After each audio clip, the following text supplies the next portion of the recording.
बिस्मिल्लाहिर्रहमानिर्रहीम। Lecture number 9 part 2।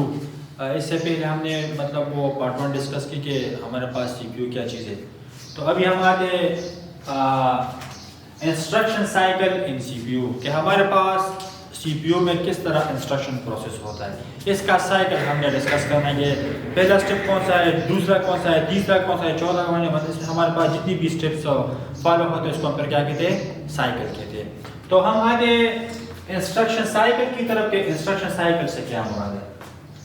Also known as fetch and execute cycle, इसको हम Fitch and execute cycle भी कहते हैं। ठीक है, जिस तरह हमने मतलब वो पिछले लेक्चर में हमने डिस्कस किया कि फिच एंड एग्जीक्यूट से क्या मुराद है। इसको हम डिकोड एग्जीक्यूट साइकिल भी हम इसको कहते हैं। डिकोड से मुराद है कि आपने पहले मतलब सिस्टम को क्या करना है, इसको आपने डेटा सेंड करना तो फिर हमारे पास वो इनकोड हो जाएगा। इनकोड होने के बाद फिर हमारे पास डिकोडिंग स्टार्ट होता है। ठीक है, तो वही हम डिस्कस करेंगे किस तरह इसको हम इनकोड डिकोड एग्जीक्यूट साइकिल कहते हैं।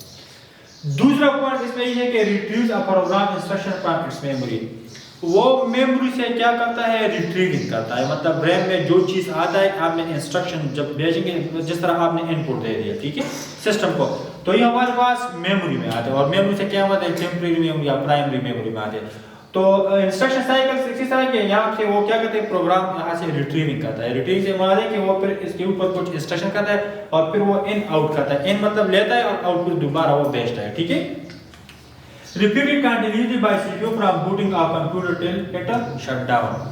ये इंस्ट्रक्शन साइकिल हमारे पास बूटिंग, जब आप सिस्टम ऑन करते हैं हमारे पास बूटिंग स्टार्ट होता है। ठीक है, जिस तरह हम बायोस कहते हैं, जब भी आपने सिस्टम को ऑन करें तो इससे पहले हमारे पास जो ब्लैक स्क्रीन है वहाँ पर क्या कहते हैं, बायोस, वही हमारे पास होता है बूटिंग। तो जब ये साइकिल हमारे पास रिपीट कंटिन्यूअसली इसका रिपीटिशन हो रहा है। क्यों हो रहा है कि आपने एक से जॉब सेंड किया तो फिर इसके ऊपर हमारे पास प्रोसेसिंग होता है, फिर दोबारा इसके रिजल्ट आता है, तो इसको हम फिर क्या कहते हैं, एक पूरा साइकिल कहते हैं। लेकिन ये पूरा साइकिल जब स्टार्ट से लेकर आखिर तक ही हमारे पास क्या होता है, रिपीट होता है।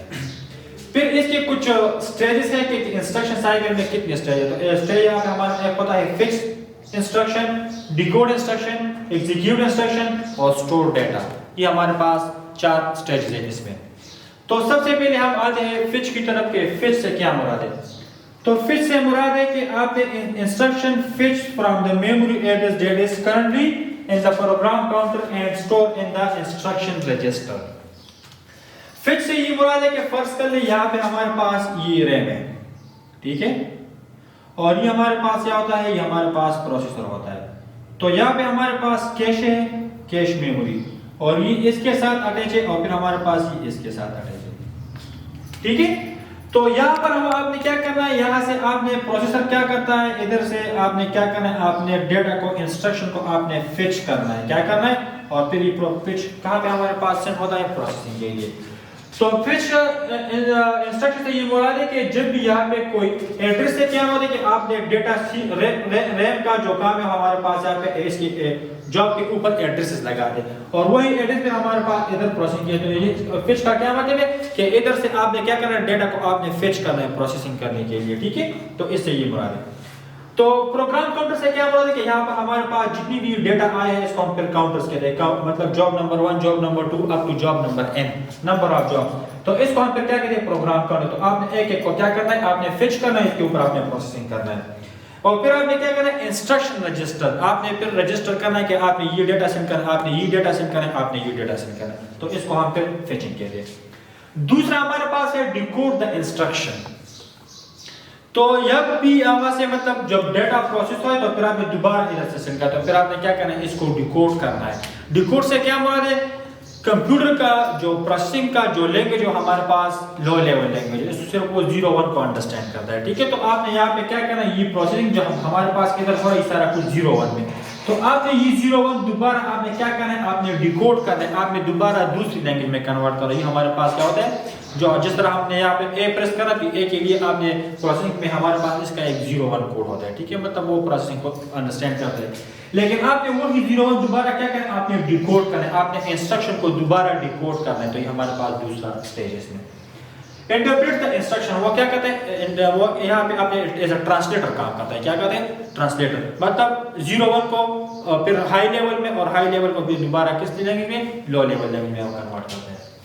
If the instruction has indirect address, the effective address is read from the main memory. अगर हमारे पास एक इंस्ट्रक्शन है जो indirect है, तो फिर वो हमारे पास main memory से read होता है, ठीक है? It and required data fetch and made to be processed and placed into data. वो क्या करता है? जब indirect data आता है तो इसके address के साथ वो क्या करता है? वो fetch करता है और फिर हमारे पास वो address register में हो रहा है, ठीक है? During this phase, the instruction inside the register gets decoded. जब वो मतलब इधर से वो डेटा इनडायरेक्ट लेना है तो फिर वो क्या करता है, यहाँ से वो क्या करते हैं रजिस्टर एड्रेस में रखते हैं आपने डिकोडिंग के लिए। डिकोडिंग से मुराद कि आपने इसको ट्रांसलेट करने के लिए, ठीक है? तो यहाँ पे अपनी डिकोड, ये हमारे पास दूसरा स्टेज है। तीसरा स्टेज हमारे पास है एग्जीक्यूट द इंस्ट्रक्शन। आपने क्या करना है, आपने इंस्ट्रक्शन को आपने एग्जीक्यूट करना है, प्रोसेस करना है। तो इसको हम क्या कहते हैं, execute instruction. The CU means centrally. The CU unit passes the decoded information as a sequence of control signal. वो यहाँ पे decoded information को क्या करता है, वो यहाँ पे हमारे पास इसको sequence में रखते हैं, किसी में control signal to the relevant function unit of the CPU to perform the action required by the instructions. Reading values from the register and passing them to the ALU for arithmetic operation. यहाँ पर हमारे पास जो processing हो रहा है, जब वो data read हो जाए तो फिर हमारे पास वो सीक्वेंस में रहता है। अगर ये हमारे पास जनरल पर्पस है तो वो फिर सीयू कंट्रोल करता है।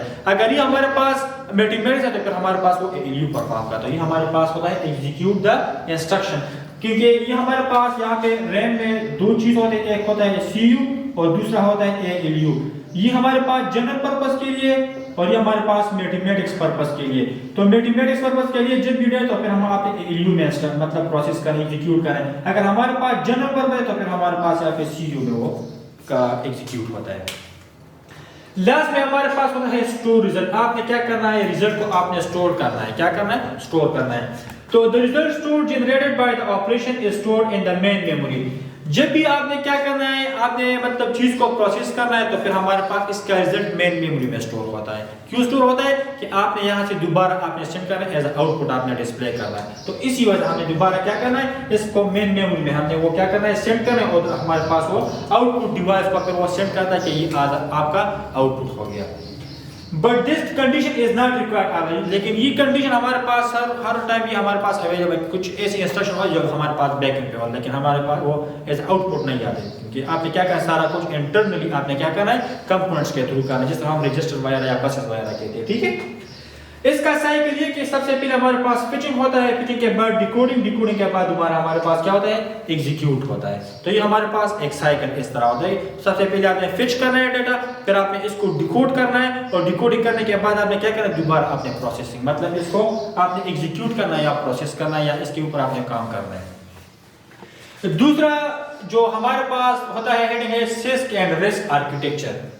ये प्रोसेसर का आर्किटेक्चर है कि आप हमारे पास दो किस्म के आर्किटेक्चर्स होते हैं प्रोसेसर के, जहाँ पे मैंने वो डिजाइन किए कि प्रोसेसर का जो होता है इसमें एलयू और सीयू होता है, लेकिन यहाँ पे हमारे पास इसके दो आर्किटेक्चर्स होते हैं। एक होता है सिस्क और दूसरा हमारे पास होता है रिस्क। सिस्क से हमारा है कॉम्प्लेक्स इंस्ट्रक्शन सेट कंप्यूटर। ये हमारे पास कॉम्प्लेक्स इंस्ट्रक्शन सेट है कंप्यूटर के लिए, मतलब प्रोसेसिंग करने के लिए। अभी हम डिस्कस करेंगे सिस्क से क्या मुराद है और रिस्क से क्या मुराद है।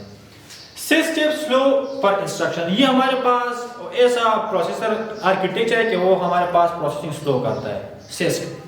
दूसरा इसमें पढ़ेंगे six have a large amount of different and complex instruction. इसमें हमारे पास लार्ज नंबर ऑफ क्या होते हैं, amount of different and complex instruction. इसमें हमारे पास जो इंस्ट्रक्शन है वो डिफरेंट भी होते हैं, लार्ज भी होते हैं और कॉम्प्लेक्स भी होते हैं। तो आपने मतलब डेटा प्रोसेस करने के लिए तो फिर आपने क्या करना है, आपने कॉम्बिनेशन के थ्रू आपने डेटा सेंड किया तो फिर हमारे पास वो प्रोसेस या इस तरह का था कि वो रैम से एक मतलब वो स्मॉल अमाउंट में वो प्रोसेस नहीं करता। तो आपने क्या करें, आपने लार्ज अमाउंट ऑफ डेटा को आपने क्या करना है, इंस्ट्रक्शन को आपने प्रोसेस करना। तो ये हमारे पास सिस्क में ही है। It is complete because using hardware level, क्योंकि ये हमारे पास जितनी भी हमारे पास ये हार्डवेयर लेवल पे वो आपने सारा कुछ करना है। हार्डवेयर लेवल से मुराद है कि आपकी मशीन में आपने सारा कुछ करना है। तो इसी वजह से हमारे पास सिस्क में ये चीज है। The more instruction the greater decoding. जितने आपके पास ज्यादा इंस्ट्रक्शन हो तो इसी वजह से आपने ज्यादा डिकोडिंग करना है। जब आपने ज्यादा डिकोडिंग करना है तो इधर से जो फिचिंग हो रहा है ये भी लार्ज अमाउंट है, तो इधर हमारे पास का डिकोडिंग भी लार्ज होगा। जब डिकोडिंग लार्ज होगा तो इसके साथ साथ इसका प्रोसेसिंग स्पीड भी हमारे पास क्या होगा, ज्यादा, इसके लिए आपने ज्यादा टाइम रिक्वायर्ड है। तो इसी वजह से ये हमारे पास स्लो प्रोसेसिंग आर्किटेक्चर है। इसके एग्जाम्पल है मोटोरोला फैमिलीज, जो मोटोरोला मतलब इन्होंने ये प्रोसेसर डिजाइन किए सिस्क आर्किटेक्चर का जो प्रोसेसर है, ये मोटोरोला फैमिलीज को कहते हैं। दूसरा इसमें हमारे पास होता है पेंटियम सीरीज, जैसा पेंटियम 1, 2, 3 एक्सेट्रा, ये हमारे पास क्या होते हैं, ये भी सिस्क के आर्किटेक्चर के एग्जाम्पल है। दूसरा हमारे पास होता है रिस्क। रिस्क से मुराद है रिड्यूस इंस्ट्रक्शन सेट कंप्यूटर।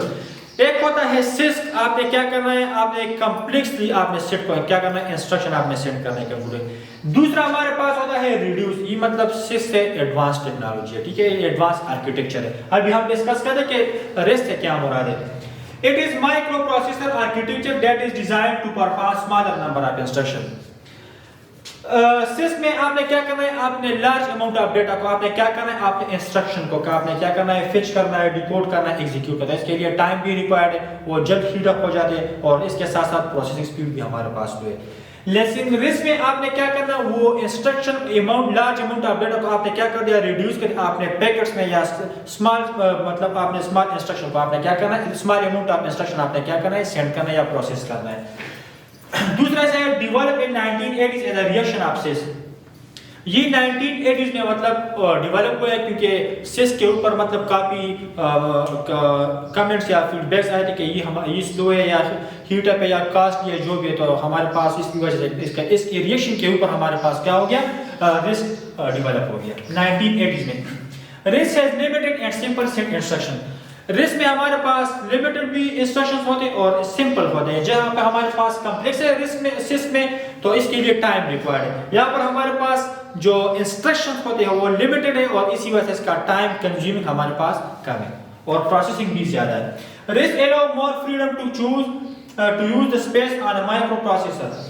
आपने क्या करना है, माइक्रो प्रोसेसर के ऊपर हमारे पास वो आपको फ्रीली आपको स्पेस प्रोवाइड करता है कि आप जितना आप प्रोसेस का जितना आजकल हमारे पास जितनी भी लैपटॉप्स वगैरह है या मोबाइल है, तो इस हमारे पास ये रिस्क प्रोसेसिंग आर्किटेक्चर हमारे पास यूज होता है क्योंकि इसका स्पीड बहुत ज्यादा है। इसके एग्जांपल IBM, सनस्पार्क, इंटेल एटसेट्रा हमारे पास ये रिस्क के एग्जांपल है, ठीक है। अभी हम डिस्कस करते हैं कि इंटेल यानी AMD मतलब प्रोसेसर। आजकल ज्यादातर हमारे पास जितनी भी डेल का लैपटॉप्स या कंप्यूटर वगैरह होते हैं इनमें हमारे पास इंटेल आर्किटेक्चर होता है, ठीक है, या प्रोसेसर होता है। कुछ ऐसे HP लैपटॉप होते हैं या कुछ ऐसे और भी लैपटॉप्स हमारे पास या कंप्यूटर्स है कि इसमें AMD प्रोसेसर होते हैं। लेकिन हमने डिस्कस करना है कि इंटेल से क्या मुराद है और AMD से क्या मुराद है। Intel's line of central processing unit introduced in 2000 with Pentium 4. Intel का जो प्रोसेसर है इसका जो सीरीज है वो हमारे पास कब मतलब 2000 में इंट्रोड्यूस हो गया विद Pentium 4 सीरीज के साथ ही हमारे पास क्या हो गया, इंट्रोड्यूस हो गया। हम कहते हैं कि यार अभी सिस्टम हमारे पास थोड़ा फास्ट हो गया। क्यों फास्ट हो गया? क्योंकि इसमें हमारे पास इंटेल का जो आर्किटेक्चर या मतलब प्रोसेसर आर्किटेक्चर है वो हमारे पास इंट्रोड्यूस हो गया। Intel introduced new processor architecture as a net burst. Intel ने जो पहला हमारे पास जो Intel प्रोसेसर मतलब इन्होंने Intel का जो पहला वर्जन मतलब जो प्रोसेसर रिलीज की तो इसको हम क्या कहते हैं, processor architecture as a NetBurst. Burst का क्या मतलब है, फास्ट, तो ये हमारे पास एक फास्ट प्रोसेसर है। इसका क्लॉक स्पीड से क्या मुराद है कि इसका यहाँ पे हमारे पास जिसको फिचिंग डिकोडिंग एग्जीक्यूट, तो इसको हम फिर क्या कहते हैं, क्लॉक स्पीड कहते हैं, लेकिन वो अप टू 3.8 गीगाहर्ट्ज तक ही हमारे पास इसका स्पीड चलता है। फिर इसमें 32 एंड 64 बिट प्रोसेसर जिसको हम कहते हैं 32 बिट ऑपरेटिंग सिस्टम है और ये 64 बिट ऑपरेटिंग सिस्टम है। तो 32 बिट से क्या मुराद है कि वो पर मतलब जो इसका जो स्पीड होता है वो इस 1 सेकंड में या 1 मिली सेकंड में 1 नैनो सेकंड में वो 32 बिट को क्या करते हैं, प्रोसेस करते हैं। और वो 64 बिट में भी अवेलेबल है और 32 में भी अवेलेबल है, दोनों में अवेलेबल है। स्पीड इसका जो प्रोसेसिंग स्पीड हमारे पास 4000 से लेकर 10066 तक हमारे पास इसका स्पीड मतलब हमारे पास होता है। फिर हमारे पास होता है AMD। AMD हमारे पास होता है एडवांस्ड माइक्रो डिवाइस। ये एक इंटेल वाला है और दूसरा हमारे पास AMD का है। तो AMD में भी हमारे पास कुछ ऐसी डिसएडवांटेज है या ड्रॉबैक इंटेल में भी हमारे पास है, लेकिन AMD में भी हमारे पास डिसएडवांटेज है। ये AMD बेसिकली कंपैटिबल फॉर 86 कैसे क्या है 32 बिट माइक्रो प्रोसेसर के लिए बहुत ज़्यादा कंपेटेबल है वो। अगर आपने 64 के तो फिर हमारे पास जो जल्द हीट अप हो जाते हैं, इसका स्पीड भी हमारे पास, उसके लिए आपने हाई ग्राफिक्स आपने क्या करना है, इंस्टॉल करना है, सॉफ्टवेयर इंस्टॉल करना है, तो फिर वो सपोर्ट करता है। इसका क्लॉक स्पीड हमारे पास 1333 से लेकर 2333 गीगाहर्ट्ज तक है। इसका जो क्लॉक स्पीड होता है ये वाला स्पीड, ये इसका ज्यादा है as compare to Intel. Speed इसका 100 से लेकर 2200 तक है। और एटलान 32, एटलान AMD, एटलान ने मतलब ये डिस्कवर किया तो इसको एटलान AMD कहते हैं। एटलान 32 और ये जिस यहाँ पे मैंने बात की कंपेटेबल पार्ट 32, आजकल हमारे पास इसमें एक न्यू एटलान, इसको हम 64 बिट प्रोसेसर कहते हैं। तो ये हमारे पास होता है इंटेल और ये हमारे पास होता है AMD। इंटेल में कि आपने आजकल हमारे पास जितनी भी सिस्टम है तो इसमें हमारे पास इंटेल यूज होता है। AMD कुछ ऐसी सिस्टम हमारे पास कि इसमें AMD प्रोसेसर है। तो ये होता है इंस्ट्रक्शन साइकिल इन प्रोसेसिंग या CPU। तो पार्ट 1 में हमने CPU डिस्कस किया कि CPU से क्या मुराद है, इसमें ALU, CU, रजिस्टर, बसेस और इसके साथ हमारे पास कैश हमने डिस्कस की। सेकंड पार्ट में हमने वो इंस्ट्रक्शन साइकिल डिस्कस की। इंस्ट्रक्शन साइकिल से क्या हुआ कि डेटा किस तरह सेंड होता है, किस तरह फेच होता है, किस तरह डिकोड होता है और किस तरह एग्जीक्यूट, और किस तरह आपने फिर क्या करना है, डेटा को आपने इसका रिजल्ट, स्टोर रिजल्ट आपने सेंड करना या शो करना या जो भी है। तो ये होता है इंस्ट्रक्शन साइकिल। जिसका भी क्वेश्चन हो तो वो मुझसे व्हाट्सएप पे भी पूछ सकते हैं या आप कमेंट भी करें। Thank you.